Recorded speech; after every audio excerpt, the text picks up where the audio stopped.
कक्षा 10 विषय हिंदी। मुख्य पाठ्य पुस्तक क्षितिज में राम वृक्ष बेनीपुरी जी का बाल गोविंद भगत शीर्षक पाठ का प्रश्न उत्तर समझा दे रहे थे। 4 प्रश्नों का उत्तर समझा चुके हैं। अभी 5वां प्रश्न से उत्तर समझाना है। 5वां प्रश्न है, बाल गोविंद भगत की दिनचर्या लोगों के अचरज का कारण क्यों थी? यानी अचरज मतलब आश्चर्य। बाल गोविंद भगत की दिनचर्या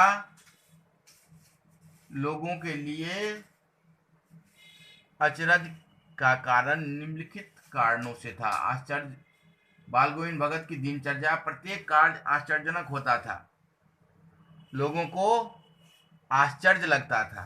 जैसे पहला, गृहस्थ जीवन में रहते हुए उन्होंने साधुता को कभी नहीं छोड़ा। दूसरा, भूलकर भी दूसरे की वस्तु बिना पूछे प्रयोग नहीं करते थे। तीसरा, भोर में ही नित्य 2 मील दूर जाकर नदी स्नान कर लौटना हमेशा की तरह दिनचर्या में था।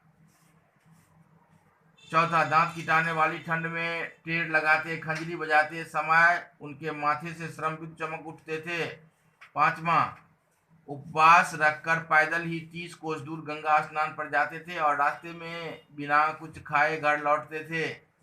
छठा, मरणासन स्थिति में भी वही जवानी वाली आवाज, वही नियम, लोगों को अवाक किए बिना नहीं रहते थे।